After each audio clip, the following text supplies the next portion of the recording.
Cubanya syawal. Bahagian 2. Yang ni. Yang tu pun. Akak, ini semua bukan kuih yang akak cakap tu. Kata nak cari kuih tunjuk. Ini semua kuih tunjuk lah. Tengok akak tunjuk lagi. Bang, yang ini dan yang ini. Okey. Nak dua ya? Lagi? Tu. Ada satu tu. Yang tu.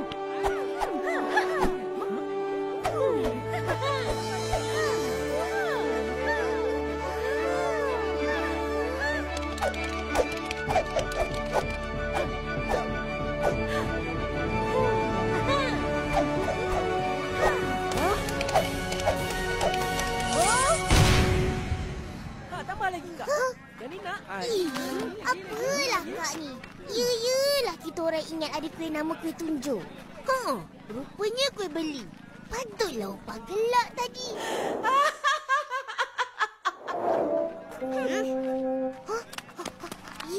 Apa ni? Itu dodol. Dodol? Nak. Ipin suka dodol. Upin pun. Abang, nak dodol. Yang ni. Amboi, dah pandai tunjuk-tunjuk. Akak aja.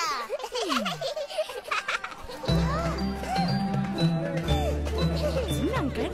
Payah mana pun nak buat. Bismillahirrahmanirrahim. Allahumma laka sumtu wa bika amantu wa ala rizkika aftartu birahmatika ya arhamar rahimin. Dodol. Akak, mana dodol tadi? Mana akak tahu? Kan korang yang pegang.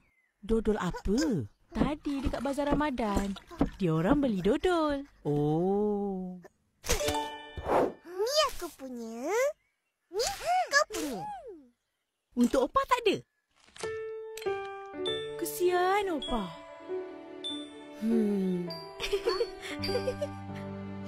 Opah ambil Upin punya. Kita orang boleh kongsi. Tak apalah, korang aja makan. Opah dah biasa makan dodol ni. Upin, Ipin, makan nasi dulu. Baik, Opah.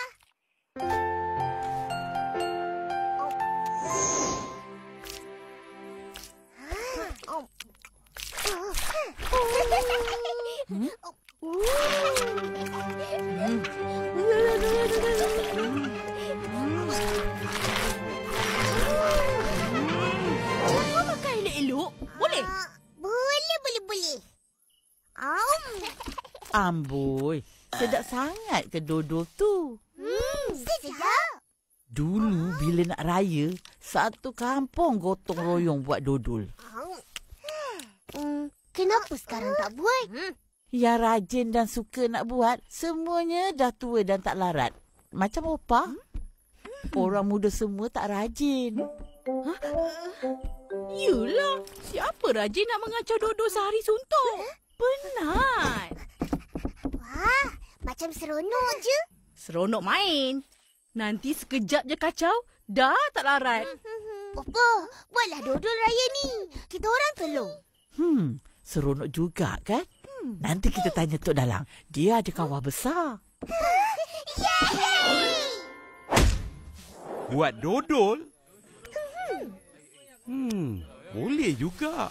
Dah lama Atuk tak buat dodol. Apa? Buat dodol? Isam boleh tolong Atuk? Tolong makan. Boleh tolong Atuk kacau dodol? Kalau macam tu, mari kita buat sama-sama. Yeay!